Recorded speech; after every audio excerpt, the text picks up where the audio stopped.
Les canaris, c'est les petits oiseaux qu'on emmenait au fond de la mine parce qu'ils étaient particulièrement sensibles au gaz qui donnait les coups de grisou. CDS, Réunion d'urgence, Warren Buffett, Peter Thiel, Michael Burry, c'est mes petits canaris. Bon, c'est une volière, hein, là, tu vois. Donc là, ça fait, je veux dire, ça perd des plumes dans tous les sens. Hein, bon. Donc, il est bien possible que quelque chose de gros se passe du côté de la finance.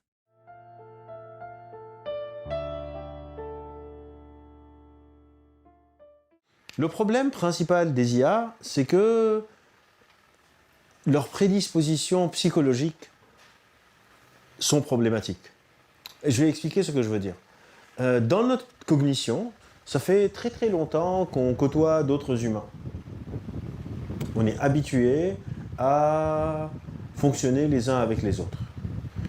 Et donc, on a développé quelque chose qu'on appelle la vigilance épistémique. La vigilance épistémique, c'est imaginer que moi, je viens et je vous dis mon verre est un verre magique. Dedans, il y a une potion. Et si vous la buvez, vous pouvez voler. Vous pouvez sortir et puis vous pouvez voler dans le ciel. Je vous la vends pour 500 €.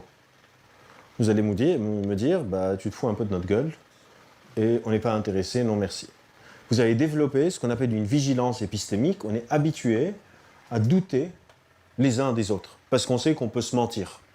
Mais historiquement, on n'a jamais eu besoin de développer une vigilance épistémique vis-à-vis des IA. Parce qu'on n'a jamais eu besoin de développer de vigilance épistémique vis-à-vis de nos outils. À aucun moment, si je suis en train de conduire une voiture et mon truc de vitesse me dit que je roule à 80%, je vais me dire, bah, peut-être qu'il me ment. Et peut-être que je suis à 120. À aucun moment, si je dois faire un calcul pour mes déclarations d'impôts, je vais mettre des chiffres dans la calculette, appuyer sur multiplier, mettre d'autres chiffres, appuyer sur égal, et le chiffre qui s'affiche, je vais me dire peut-être que la calculette me ment. Je ne vais jamais, si je veux acheter un lit chez moi, prendre un mètre, mesurer la pièce, le mètre me dit que ma pièce fait 2 mètres, je vais jamais me dire peut-être que le mètre me ment. On n'a pas développé les outils cognitifs nécessaires pour douter de nos outils. Parce qu'au cours de l'histoire, on n'a jamais été face à un outil qui ne nous dit pas la vérité. On est très très bon à détecter le mensonge chez d'autres humains, mais on n'est pas vraiment bon à détecter le mensonge chez nos outils. Et aujourd'hui, les IA mentent. Les IA mentent parce qu'elles ont ce qu'on appelle des hallucinations. Elles ne le font pas exprès, tout le monde essaye de les arrêter, mais on n'y arrive pas. Pardon, je ne sais pas ce qui s'est passé. Mais par exemple, si vous demandez à une IA, désolé c'est en anglais, si vous demandez à une IA quand est-ce qu'il y a eu le premier rapport sur l'intelligence artificielle, bah, ChatGPT va vous dire que le 10 juillet 1956, dans un article qui s'appelle « Les machines vont être capables d'apprendre et de résoudre des problèmes », dans une conférence qui a eu lieu à Dartmouth. Et en fait, c'est pas vrai, cet article dans le New York Times n'existe pas. Si vous demandez à une IA quels sont les livres qu'a écrit Albert Mouquebert, j'ai un ami qui a essayé ça, il donne le titre de mes 3 livres. Et si vous insistez un peu, vous lui dites non, mais il y a un 4e livre, tu n'as pas conscience, machin, il dit ah, je suis vraiment désolé, et il l'invente. Si vous dites à une IA, est-ce que vous pouvez chronométrer combien de temps je mets pour courir 500 mètres? Et vous dites, il vous dit ok, vous dites ok, go chronomètre, et vous attendez 2 secondes. Vous dites ok, combien de temps ça a pris? Il va vous donner une réponse de combien un humain moyen a besoin pour courir 500 mètres. Il va dire bah, vous avez mis 1 minute 20. Alors que ça a juste 2-3 secondes dépassé. Et pour des choses comme ça, c'est évident que l'IA est en train d'halluciner, mais dans plein de cas, on ne le réalise pas du tout. Et donc le grand problème aujourd'hui qu'on a, c'est qu'on est en train d'étendre une confiance envers les IA alors qu'on a besoin de développer une vigilance épistémique envers ces outils. Parce que ces outils ne sont pas vraiment neutres. Ça, c'est une autre grande différence. On va parler un peu de psychologie des IA. Quand je pose une question à ma calculette, je ne m'attends pas à ce qu'elle éditorialise sa réponse. Mais quand je pose une question à mes amis, je m'attends à ce qu'ils me répondent avec leurs préférences individuelles. Si je reprends l'exemple de la jalousie, si j'ai un ami qui est très très jaloux, et je lui dis hey, je suis en train d'appeler ma copine et elle ne répond pas, il va me dire c'est sûr qu'elle te trompe. Mais si j'ai un ami plutôt calme, zen, qui n'est pas très stressé et pas du tout jaloux, je lui dis hey, je suis en train d'appeler ma copine, elle ne répond pas. Il va me dire mais t'inquiète pas, elle est occupée, peut-être qu'elle prend sa douche, peut-être qu'elle est en réunion, attends quelques temps, elle va te répondre. Les réponses que je reçois d'autres humains sont colorées par leurs préférences politiques, leurs croyances idéologiques, leurs croyances religieuses, leur tempérament, leur personnalité. Quand on parle à une IA, parce qu'on n'a pas développé cette vigilance épistémique, on a tendance à croire qu'elle nous répond de manière objective. Mais ce n'est pas vrai. Si je pose une question, si je pose la même question par exemple à 3 grands modèles de langage, ChatGPT, Claude et Gemini, sur une relation que j'ai, sur un conseil quoi faire parce que mon enfant est malade, sur où aller en vacances, sur comment cuisiner une tartiflette, j'ai pas du tout la même réponse. Contrairement à d'autres outils, si je veux une définition d'un mot, je prends le dictionnaire, le lundi, le mardi, le mercredi, j'ai tout le temps la même réponse. Mais avec les IA, si vous posez la même question au même modèle, si vous posez la question à ChatGPT le lundi, le mardi, le mercredi, vous n'allez pas avoir la même réponse.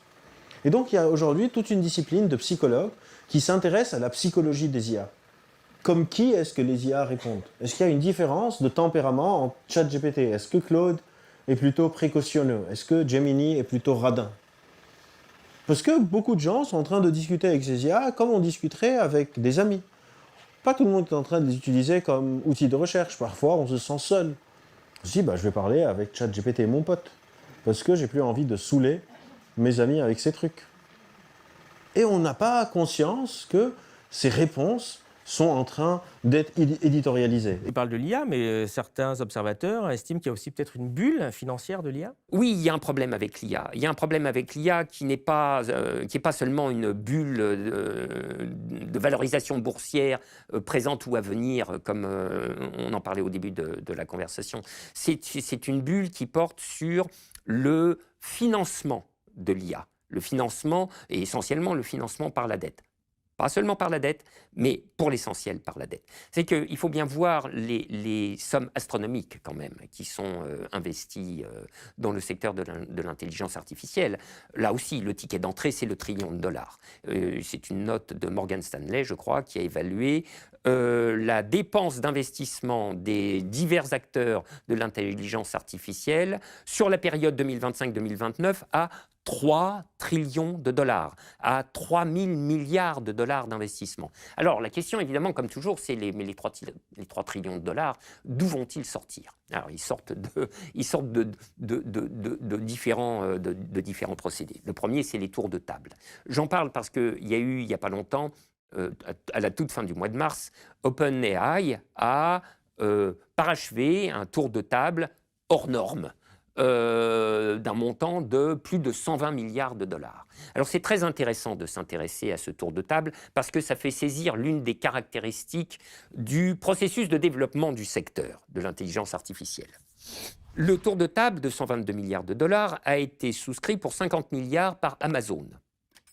En contrepartie de quoi OpenAI s'engage à 100 milliards de commandes pour AWS, Amazon Web Services, c'est-à-dire l'hyperscalaire d'Amazon, les data centers. OpenAI et Amazon Web Services passent des commandes faramineuses de puces à NVIDIA. Un serveur, c'est 100 000 puces. Lequel NVIDIA investit dans le tour de table d'OpenAI à hauteur de 30 milliards de dollars. Donc tu vois, ici, c'est le manège enchanté de l'intelligence artificielle, n'est-ce pas? Où les relations de capitaux propres et les relations commerciales passent les unes dans les autres, de sorte qu'on n'y comprend plus rien, où les souscriptions d'actions se transforment en bons de commande, et les bons de commande se transforment en prise de participation. Bon. Dans les figures mythiques de la finance, on parle souvent de la pyramide de Ponzi. Ici, ce n'est pas du tout ça. Ce n'est pas du tout une pyramide de Ponzi. En général, maintenant, Ponzi est un truc qu'on balance à tout propos et hors de propos. Ici, si vraiment il fallait donner une figure, ça serait celle plutôt de l'Ouroboros. Tu sais, l'Ouroboros, c'est le serpent qui se mord la queue. C'est le serpent annulaire. Le problème étant que pour que le machin tienne, il faut qu'il n'y ait aucune coupure dans l'anneau. Hop là, tout s'en va. Il faut qu'il n'y ait aucune coupure dans l'anneau. Parce que sinon, tout tombe à plat. Or, des perspectives de coupure, c'est peu dire qu'ils sont présentes. Et en réalité, de tous les côtés. OpenAI a indiqué un échéancier, un calendrier, à horizon 2030, au bout duquel ces profits finiraient par apparaître. Je te rappelle, OpenAI n'a toujours pas gagné $1. Ouais, c'est le ChatGPT, hein, pour. C'est ça, OpenAI, c'est le papa de ChatGPT. OpenAI n'a toujours pas gagné $1, on perd. Je ne sais plus si c'est 6 ou 8 milliards l'année dernière, prévoit d'en dépenser lui-même 600 à l'horizon 2030, mais prie le public d'avoir confiance en ce que, à cette échéance, le chiffre d'affaires aura décollé et les profits seront apparus. Bon. Malheureusement, il y a une note d'analyste de HSBC pour qui la survenue des profits d'OpenAI à horizon 2030 est plus que sujette à caution et qui calcule même qu'à ce moment-là, il restera un trou cumulé de l'ordre de 200 milliards de dollars à combler, ce qui exigera une grosse rustine de refinancement. Tu comprends, ce qui est vraiment très impressionnant dans toute cette affaire, c'est que nous avons un investissement probablement sans précédent dans son volume, dont le financement est entièrement porté par le système financier privé à un horizon qui est relativement éloigné. Et la question est de savoir si cette situation d'ensemble est bien robuste et si la trajectoire pour atteindre l'échéance salvatrice, ou réputée telle, est stable ou pas, n'est-ce pas? Bon. Par exemple, il va falloir, dans cette séquence, il va falloir ne pas louper un seul rendez-vous de profitabilité, ni une seule étape de refinancement. Maintenant, il y a autre chose. Il y a les grands investisseurs. Je ne veux pas les grands investisseurs forcément par la taille, mais ceux dont le capital symbolique est puissant sur les marchés et dans la formation de l'opinion financière.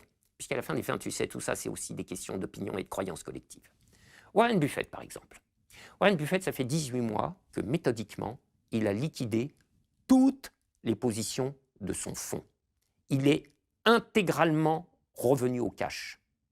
Il est assis sur un tas de 325 milliards de dollars, complètement safe. Lui, il est là, sur le bord, sur la côte, il regarde le naufrage, et quand tout sera consommé, il sortira, et il ramassera pour un quignon de pain tous les débris. Il joue plus, quoi. Lui, il joue plus. C'est exactement ça. Retourner au liquide, retourner au cash, c'est dire je ne joue plus. Peter Thiel, qui n'est pas un adversaire idéologique de l'intelligence artificielle, tu vois. Peter Thiel, il a vendu toute sa position sur Nvidia. Michael Burry, qui est un investisseur qu'on ne connaît pas beaucoup, mais qui a été immortalisé dans le film The Big Short. Big Short. Son personnage qui est joué par Christian Bale. Michael Burry, lui, il a acheté des options put sur Nvidia. C'est des options de vente.